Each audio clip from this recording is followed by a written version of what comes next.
Welcome to the Car Deal Advisor Podcast Show. The presenter of this show is Hugh Hetrick. Get ready for special motoring legends and great deals on your next set of wheels. So the 5 red lights have just gone out and it's go, go, go.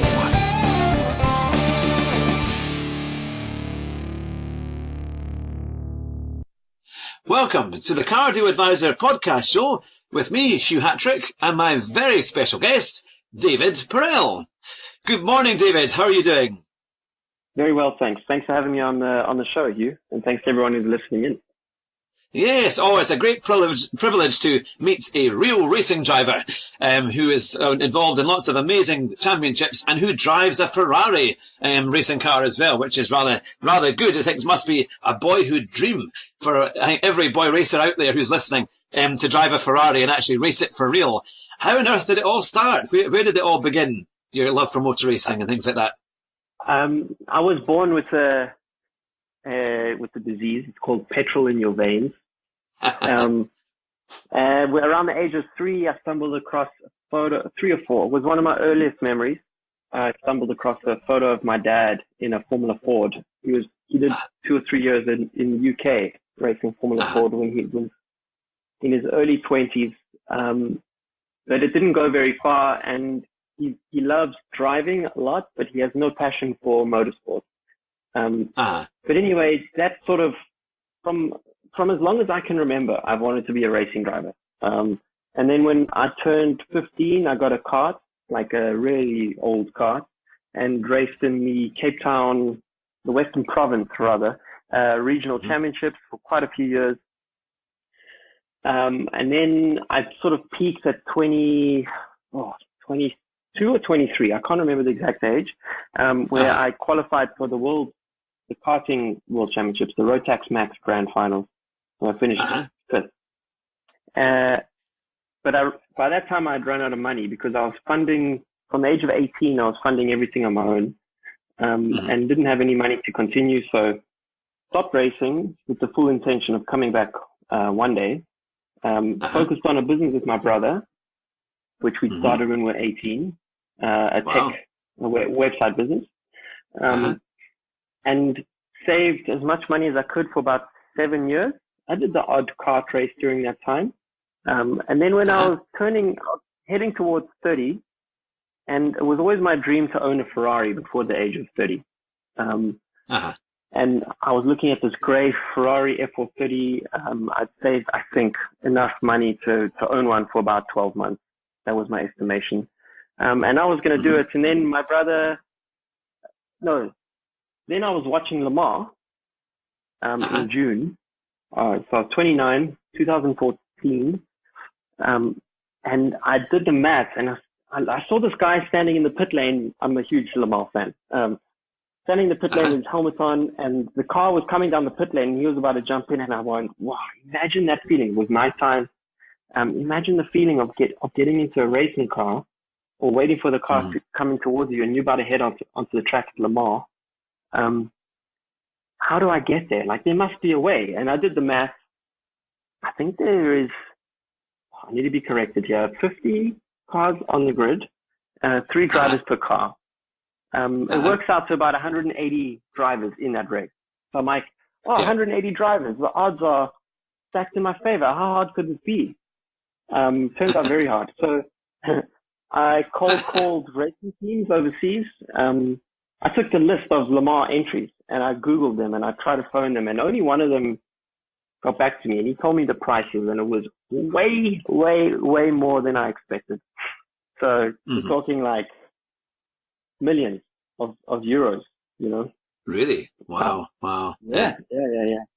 And I didn't have a million euros. So I said, well, what else can you recommend? And he said, try doing cup racing, like Porsche Cup, Lamborghini Super Trofeo, Ferrari Challenge. And then I sort of went from there. So I did one race in Italy in 2014, thanks to my manager. He wasn't my manager at the time. He got me the first drive, and he thought I was a regular gentleman driver with some money and wanted to tick an item on the bucket list. But I only had enough money for the one race, it turned out. But, during that 7-year period, I'd been on Gran Turismo and other simulators. I wouldn't say every day, but often enough. And I fully intended of, applying that as a crossover so that when I got back in a race car, I could make an impression. And I did. I managed to make an impression on my engineer. I was very, very lucky. I had a very experienced engineer who'd worked in Le Mans, worked in Formula One. The top drivers like Tom Christensen, Juan Pablo Montoya, etc. And after my race in Italy, where I almost got on the podium, I raced at Imola in a Lamborghini Super Trofeo. Imola is an amazing track. He called me to do the Lamborghini Super Trofeo World Finals in Malaysia with his son's team, which at the time was the most competitive, most successful Lamborghini Super Trofeo team. Excellent. Unfortunately, I had brake failure, broke my leg in the first race. Goodness. We were leading, actually. We were leading the race. Goodness. Yeah. But the team contacted me the following year. They said, if you can find 100,000 euros, you can race with us in Italian GT. So I signed a contract without having found even 10,000 euros. I just signed the contract and went from there. And in the following year, I signed with a Ferrari team called Kessel Racing. So, it was 5 years, 2014 to 2019. So let's say it was the very end of 2014. So it was only 5 years ago that I became a racing driver. Up until then, I was mostly watching racing on the couch, visiting Autosport 200 times a day, autosport.com. And playing a lot of Gran Turismo. That's amazing, isn't it? Because I remember seeing on your videos, of which you have many on your YouTube channel, about how important you rate the simulators now, and how much practice you can get on them, and how they've come on so far.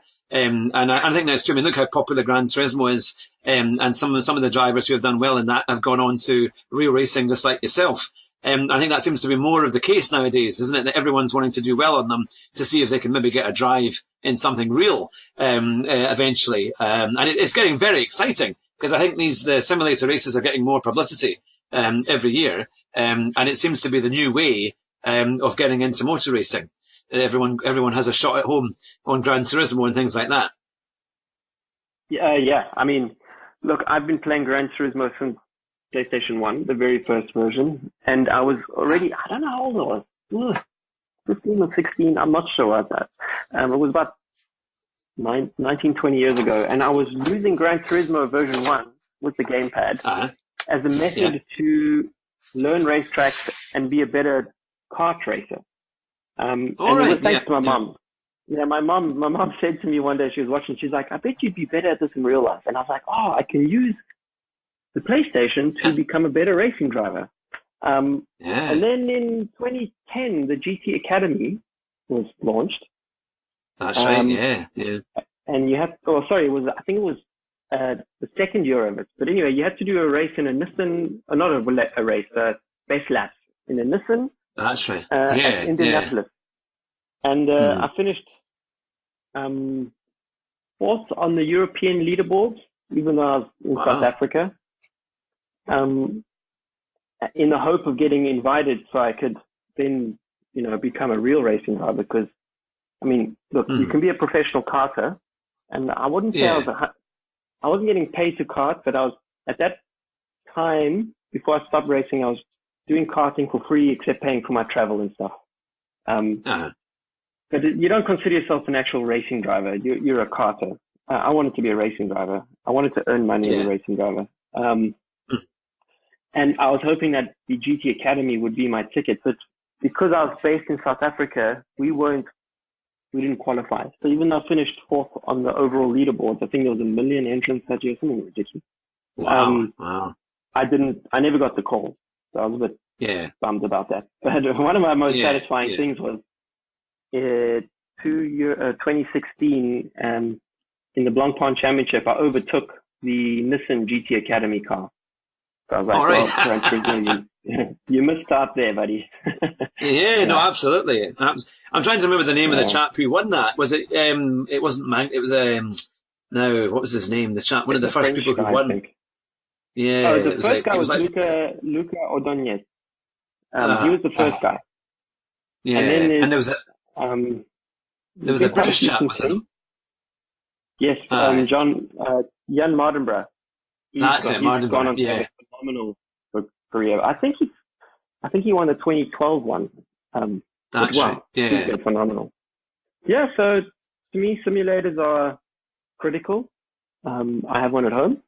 I do 150 to 500 kilometers per day on it. Sometimes I'm bored out of my mind, but you have to do it. It's my opinion.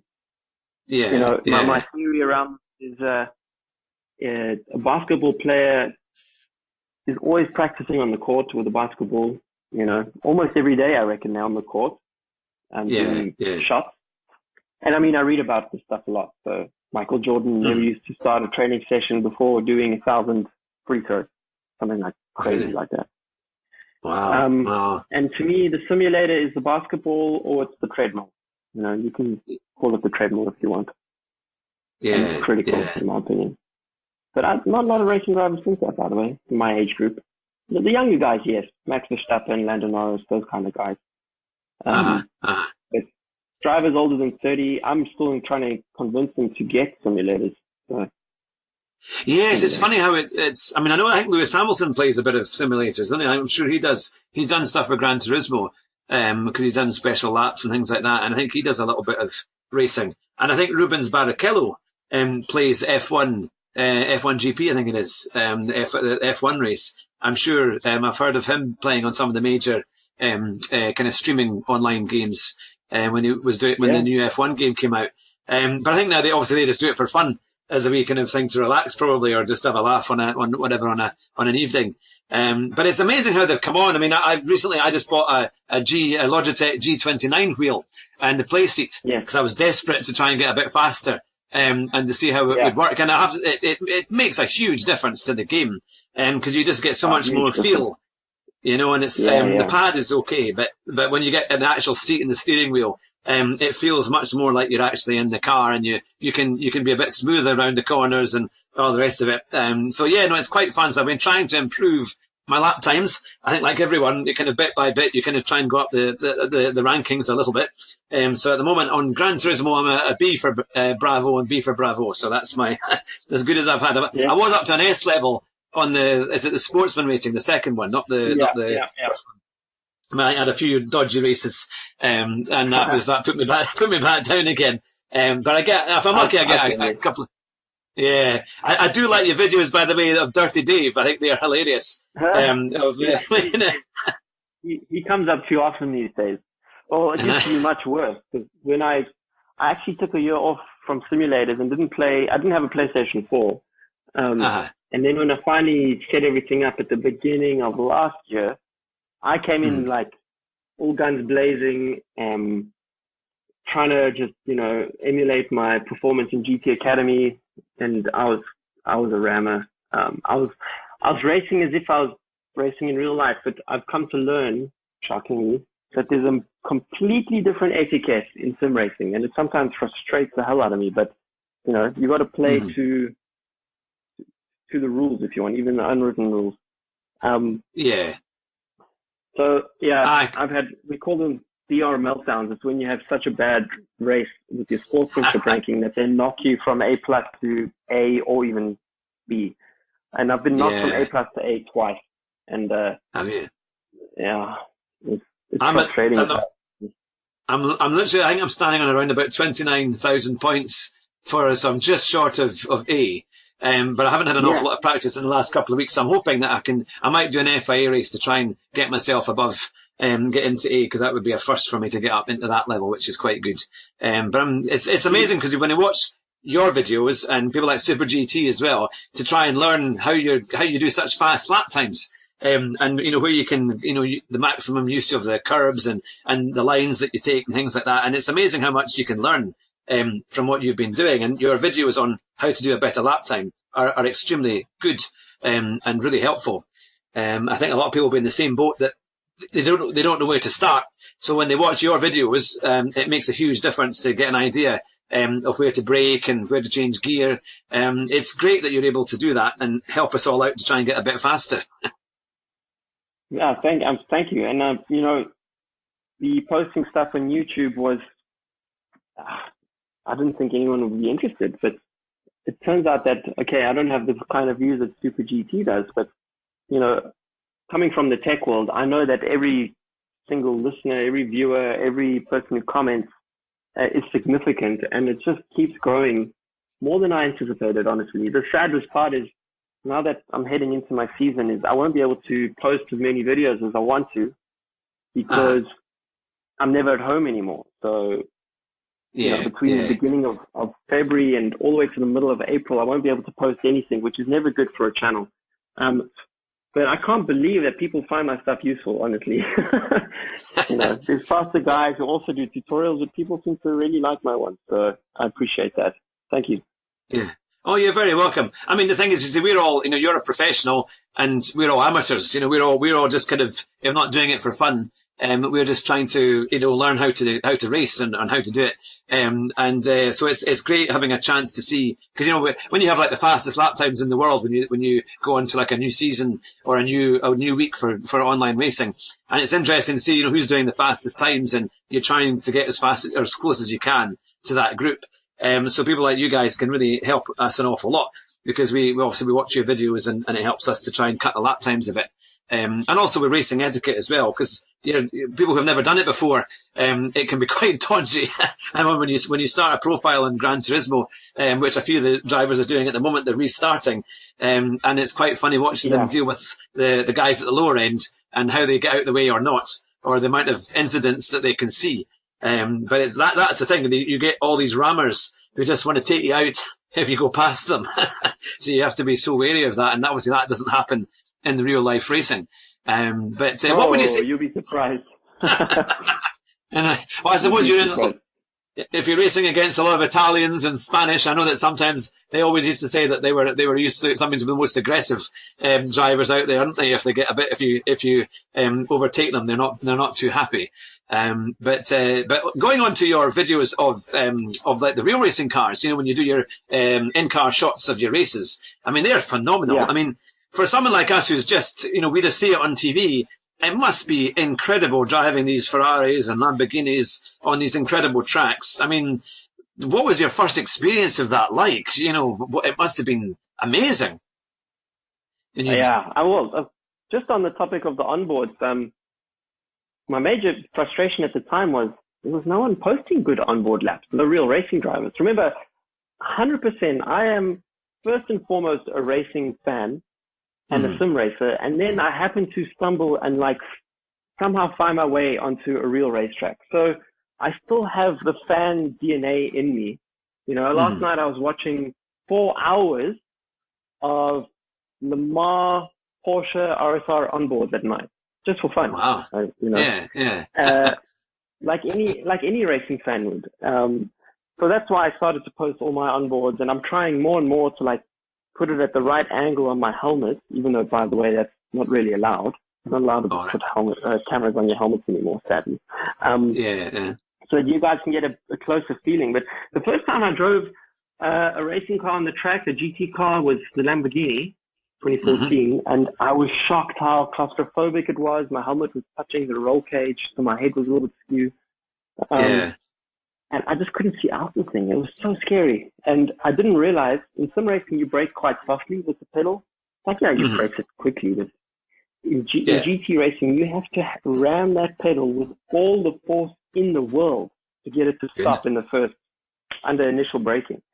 And I didn't know that. So that was a big shock to me. And Imola is a really narrow track. And when you first drive it, it feels even more narrow than you originally thought. Just a crazy, crazy place.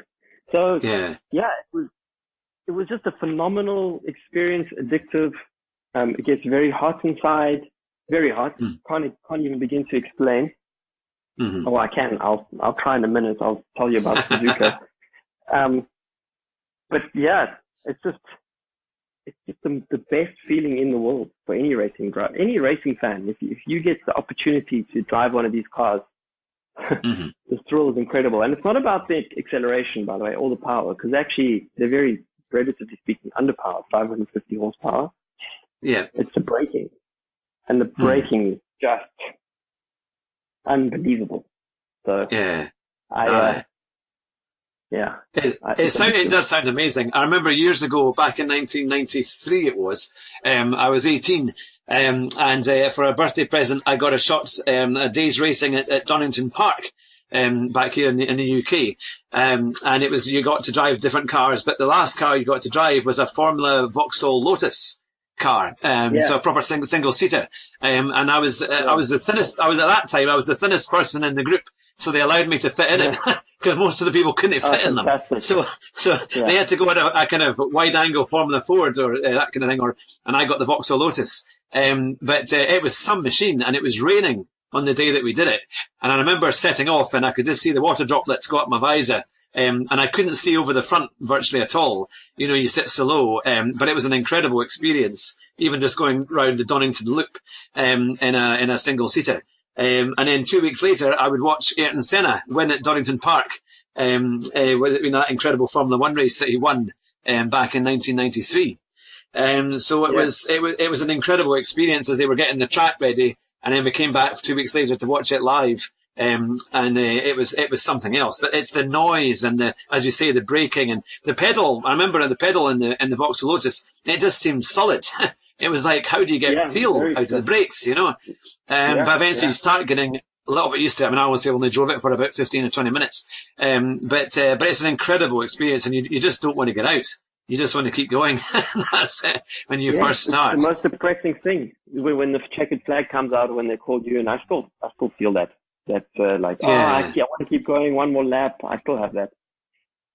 How do you find? I mean, obviously you've driven all these big racetracks like Imola and Monza. I mean, they are phenomenal tracks to even watch on TV. But I mean, they're so fast. I mean, the straights at Monza are so long. It must be quite an experience driving around Monza, especially with a full kind of fans, all these Italian tifosis there and all kind of cheering you on. It must be quite an atmosphere when you're driving something like that. Yeah, it's incredible. But you always, first of all, I never tire of every time I head down the pit lane at Monza in a Ferrari, I'm like, this is ridiculous. I'm in a Ferrari at Monza and this is my job. Like, somebody just wake me up, you know. But when you're heading towards turn one, people underestimate how difficult Monza is, because if you brake 5 meters too early, you get to the apex too slow. If you brake 2 meters too late, you miss the apex and you're too slow. So you're going the whole way down the straight, making sure you change gear at exactly the right rev. And then you're looking for the 150 meter board, because just after that there's a bump. That's really all you're thinking. It's like, don't mess up the braking point. Brake as late as you possibly can and not later. So and at a certain speed, you can start to hear the wind buffeting around the car. But again, we only do about 200 and I don't know what it is in miles per hour. Hang on, 280 kph. So 174 miles per hour. Which in a race car, you know, I wish we could do 300 in these cars, but that will never happen. But it's awesome. It's phenomenal. It's ridiculous. But it's amazing. You know, the simulators are getting the track pretty close. My major criticism of all simulator games is their accuracy of the surroundings of a track, the curbing, where a tree is, where a gate is. All those things that we use for real reference points in real life are lacking in certain games. Some games get one track very right and another track very wrong. So I've actually been working with Assetto Corsa. At the end of last year, I worked with them just to give them as much feedback as I could on track accuracy, so that as real racing drivers, we could genuinely prepare for a racetrack using the simulator, knowing full well that when I brake at this tree in the simulator, that tree will also be there in real life. And Assetto Corsa are the ones who are getting it closest at the moment, because they are interacting with the real racing drivers a lot. So maximum Yeah. respect to them. But up until that point, Gran Turismo were the kings of track accuracy. I learned Silverstone on Gran Turismo.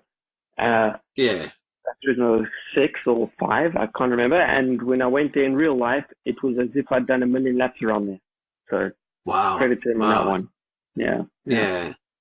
I've got Assetto Corsa and I have played it a little bit. It is a good game. And I quite like Project Cars. I was quite into that. I quite like the first one I really enjoyed. It was quite fun to play. The second one was much harder. I could never make that much of it. And I haven't really played it anywhere near as much. But I just used to like the time trial on the Project Cars to try and get the best times or get up there and see how close you can get. But no, it's amazing how they're beginning to get a lot more similar in reality, and then obviously for the Sims to make the racing more realistic. What we'll do, we'll come to the end of the first part of the podcast. So we'll be right back in a few seconds after this very, very quick commercial break. You're listening to the Cardio Advisor podcast show with me, Hugh Hatrick, and my very special guest, David Perel. We'll be right back. At cardioadvisor.co.uk, we can help you save thousands of pounds on your next new car or van. And we can also source second-hand cars as well. And we can save you money on car rental, whether it be in the UK and abroad. Just click our rental link on the website. And we'll give you a free gift if you trade in your car with We Buy Any Car using our special website link. So go to the website now and see how much you can save. And it's back to the show. Thanks for listening. It's a podcast show with me, Hugh Hatrick, and my very special guest, David Perel. Well, David, you've talked about driving at these incredible race circuits like Monza and Imola, and being able to talk to people like Assetto Corsa regarding getting the tracks as realistic as they possibly can. But for a lot of our listeners, they'll be wanting to know what are the tips of sim racing that you would recommend to help us get a bit quicker. Are there anything there that you would think, or what would be maybe your top 5 hints and tips to do a better lap on, for example, on Gran Turismo? Yeah, I got tons. I make notes all the time. The first thing is you should never play for more than 90 minutes. Anything after sort of 90 minutes to 2 hours, and I guarantee you're going to start to make mistakes. So if you treat your simulator like a game, then it will behave like a game. You're going to crash, you're going to make mistakes, you're going to be inconsistent. But if you treat it just a little bit seriously and give yourself a small little program, then it's more likely that you're going to find more value in it. So what I do is I always do a 5-lap run. I try my best to avoid the restart button. And I stick as strictly as possible to reference points for my braking, turning, and throttle. And I study other replays as much as I can. So it just depends how seriously you want to take it. If you are serious about improving your lap times, a good tip is always to actually, let's just say, I'm just going to use a hypothetical. You're stuck doing 1 minute 27s around a track, and the record is a 1 minute 26. My suggestion is rather, instead of trying to do 126, try to do 5 laps in the 128 region, 128.0, 128.0, 128.0, and stay there for as long as you can, and then go, okay, and now I'm in control of a 128.0. I know what I need to do a 128.0. Let me try do a 127.7, and then you do that. Let me try do a 127.5, which could be a record. You do that, and you'll be surprised. You first try to go slowly by setting a reference time, which is say 1 second slower than your best time. You'll find it much easier to go and break the records that you've been setting. Obviously, you need to be consistent in terms of your racing line. You need to be consistent in terms of where you're braking. So I was telling you about the bump at Monza in real life. I do the same thing in the sim. I look for 150 meter board at Monza in the sim, and that is my reference point. So I go, okay, on a qualifying lap, I can brake 15 meters after the 150 board. But in the race, if I brake at the 150 board every lap, I know I can do a consistent race. And you cannot improve your times without having strict reference points that you can measure yourself against. Depending on how seriously you want to take it, you can always make notes. I make notes. all the time. And I focus a lot on my input techniques. So like my style of braking, how hard I brake, how quickly I brake, how I introduce the car to the next movement, all those little details, which I learned not in real life, but on the simulator, you can apply, and you need to come up with your own framework to do these things so you can go faster. But yeah, 90 minutes to 2 hours maximum per day, maximum, and 5 lap runs, and then your reference points. That's the standard checklist that I tell anyone who wants to go a little bit quicker. Aye. No, that's really good. I think because that's it. I mean, I know for me, when I'm going past certain points on a circuit on night time trial or the qualifying rankings, it's that you check at every point when it gives you, when it's when there's an update on your timing, so you can see roughly where you are as to how the clock's going, isn't it? And then you kind of think, right, you're adjusting your car and you're just trying to go that little bit quicker every time. So no, it's good to know because I probably struggle reference points. I think for a long time I used the cones on Gran Turismo, and I think although it helped me in the start, I think now they slow you down because if you hit them, you ruin your line. So it kind of it distracts you. So you have to have higher points of reference rather than just cones and things like that. I think if you want to do a bit better. Sorry, carry on. The cones are important for those who are getting started. I recommend for the guys who are getting started who are maybe stuck in a rut. Like if you're stuck and you just cannot seem to improve, turn on traction control, turn on ABS, turn on the cone. Give yourself some training wheels and go back a little bit so you can get back into a rhythm, and then slowly turn them off again, and you'll find you will go faster. I promise you. But people are always like, it's like there's this weird culture in sim racing. It's like, you play Gran Turismo, you know, a real sim racer. You use traction control, you know, a real sim racer. I'm like, crap, man. Sim races are what you get out of them, and there's no harm in going back to some driver age if you need to take another step and then turn them off later. But do what you can to help yourself improve. Use the tools at your disposal to get better. I'm not averse to cones for those who are starting out. Yes, I think I've done a good bit of time with them, so I'm at the point where I'm going to turn them off to try and get a bit to learn without them and try and go a bit quicker. Because it's quite interesting with them. I know Super GT had done a video a wee while ago regarding it was the Nürburgring GP track, and he was saying a lot of people were getting in touch with him because they couldn't get into under the 2-minute barrier. And yet the record is like, I think it was a 1:54.5 or certainly well into the 1:55s. And just bit by bit by following that, you get down it. I think I struggled to get, a lowish 57 was my best. But it's also, it's the practice, isn't it? And you just try and you don't realize how much you can take the curbs on some of those circuits. And, when you watch them, you watch people to see how they're doing that. I always used to find I would take the curbs and I'd get a penalty. And I thought, how is that working? Because you guys seem to manage to do it. And then if I do it, and then I realised I've probably taken another bit of curb somewhere else. And that's meant that it's not been allowed to do it again. So you have to be kind of careful where you go off. But when I was watching your live stream at Maggiore a few minutes ago, before the podcast there, you just knew exactly where you could cut the corner, exactly how much curb you could take. And I think you've got to be so consistent, but it's great to watch. Because I think, right, if we do enough practice, we can get similar to that. we'll not be too far away. But it's great. I mean, you must think it's a great feeling as well when you get that really fast lap and you've done your very best. And you get the pole position and things like that. Do you have a particular favourite at the moment? Do you have a favourite track at the moment? Yeah. In Gran Turismo? A favourite track or a favourite combination? Yeah, in Gran Turismo, I love their fantasy tracks, except for Saint Croix.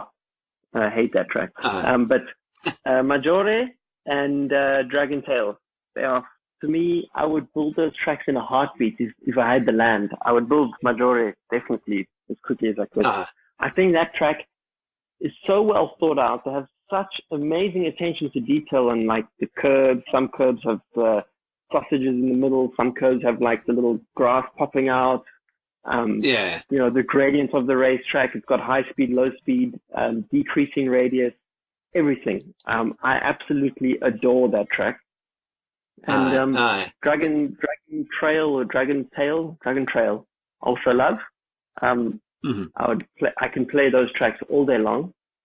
But I don't like St. Croix. And in real life, my favorite track is Imola, Mugello, Suzuka, and then the rest.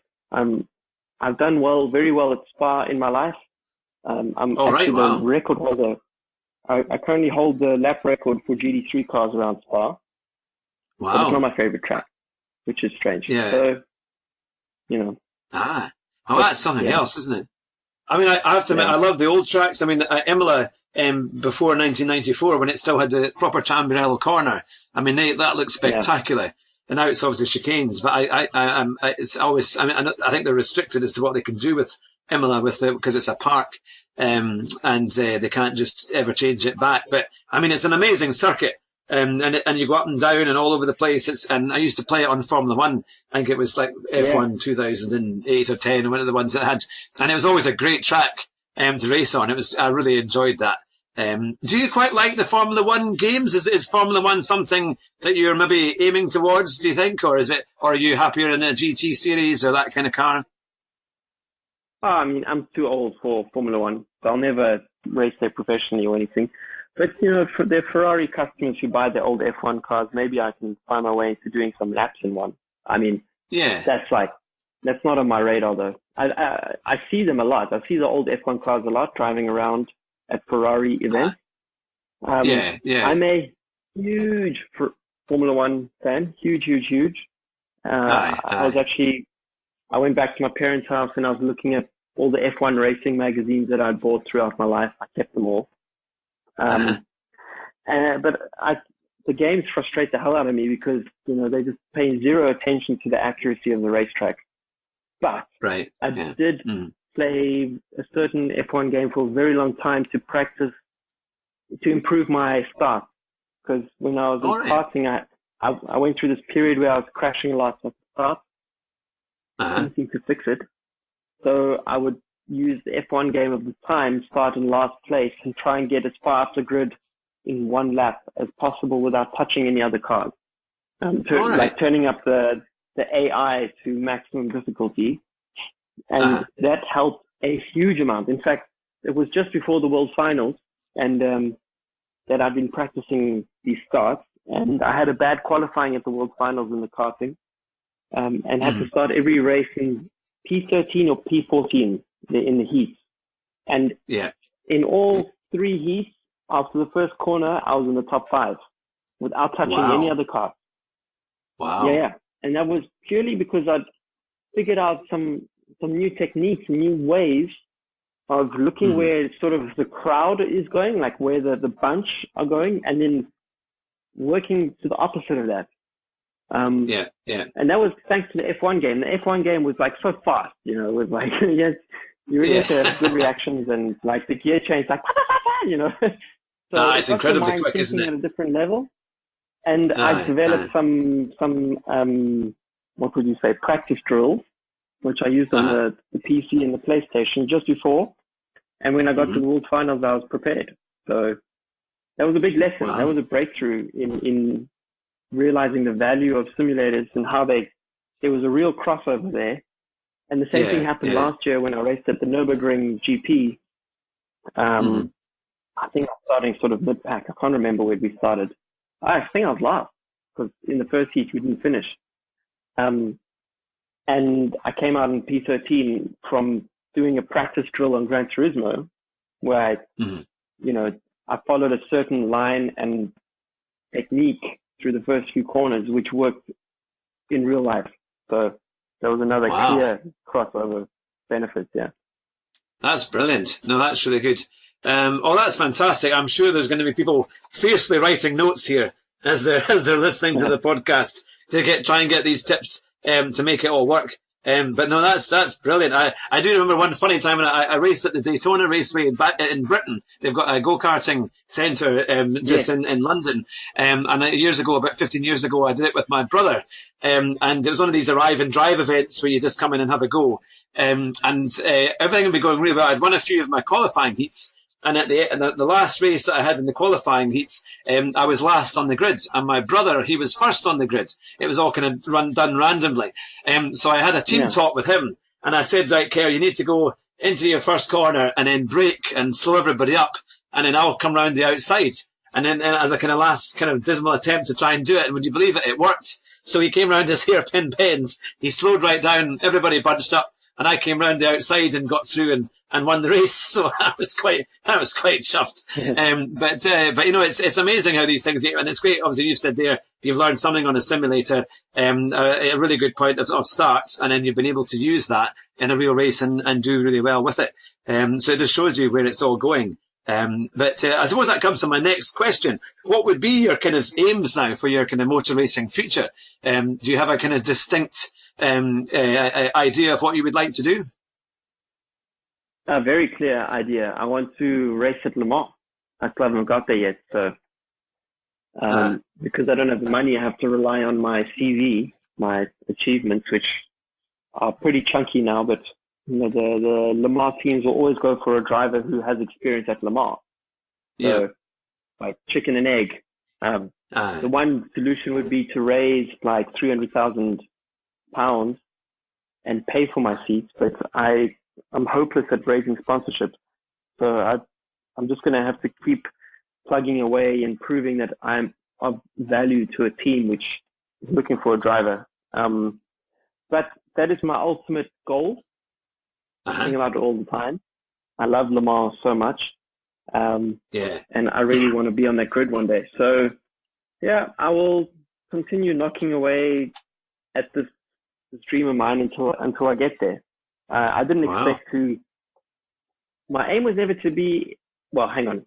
When I was younger, I wanted to be a professional racing driver. But when I came back, when I was 30, I didn't actually. That wasn't on my list of things. But now I am a professional, so I get to dedicate my days to becoming a better driver, which is surreal because I was used to a desk job. But you know, because of that, I can just, you know, focus more on training my diet and my technique as a racing driver, so that hopefully when I do one day get a call, and I am, you know, you have to knock on doors, but when one of those doors opens, I'll be as best prepared as possible. Also, thanks for simulating. Yeah. Oh no, that's brilliant. Well, I'm sure you'll get there. I know that's when I asked the same question of Super GT, of Steve Brown. That's exactly what he was saying. He would love to drive at Le Mans. So that was, so maybe perhaps you're joining one day there, and the two of you will be able to race around for 24 hours. It's an incredible race at Le Mans, and it seems to be getting more and more popular again, as it gets closer, and some of the racing has been terrific. Even in the last few hours or last few laps, it's been pretty close.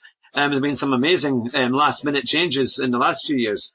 So yeah, no, it's an incredible race to watch. And quite a track. I have to admit, I do like playing it on Gran Turismo. It is good fun. I'm nowhere near the quickest times. I'm way off the pace, but at least it is quite fun. To have a go and to get a little bit quicker here and there.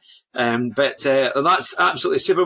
I really appreciate you coming on the show today, David. I know you're a very busy man, and you need all your time to train and get ready. So it's been fantastic that you've been able to give us all these tips and your story of how it all began. I suppose if you could have any message to our listeners, who might have their sights on doing better in sim racing or eventually going on to real racing, what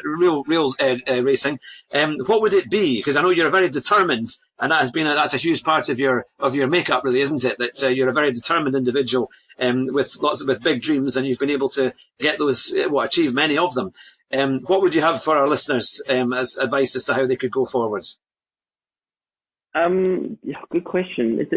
It all comes down to how bad do you want something, and you just got to remember that if you're chasing any dream, you effectively competing against people who want it as bad as you. So you always have to think of a way to want it more. So my tip to the younger racing drivers who ask me how to become one, like the young karters, I'm like, every morning when you wake up, you have to ask yourself, what am I going to do today that is going to take me one step closer to my dream? And you don't have to be a superhero every day. You know, it could be that you wake up today and you decide, well, from now on, I'm no longer going to eat chocolate. You know, taking yourself one step closer. But on other days, you can wake up and say, well, I'm going to make a list of all the teams that I want to dream of racing with, and I'm going to give them a call.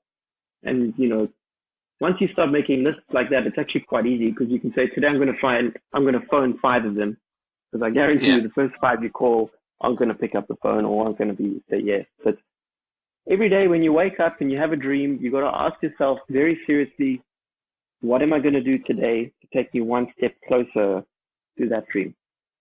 And that's how I do it. So. Brilliant. No, that's fantastic. That's excellent. Well, thank you very much for giving us your time today.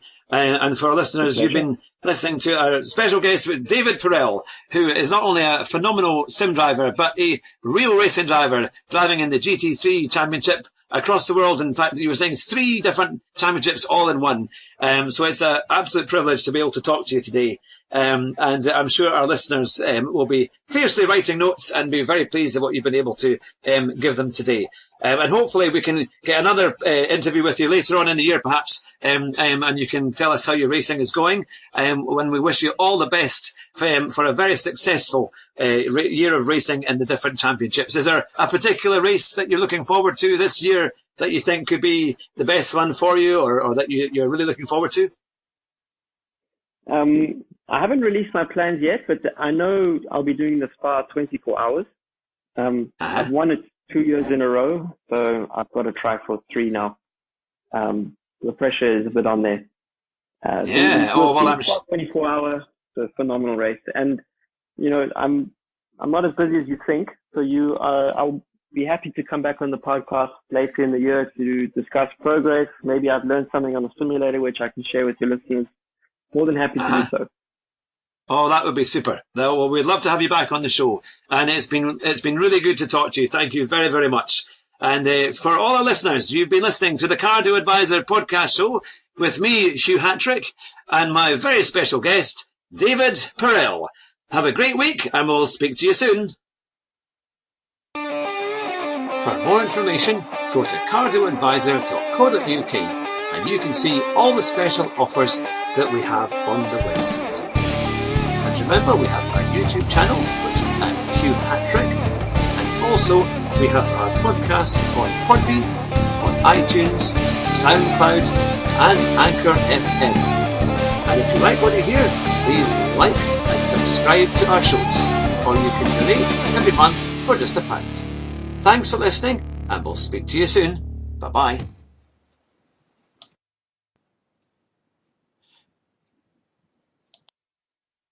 Speak to you.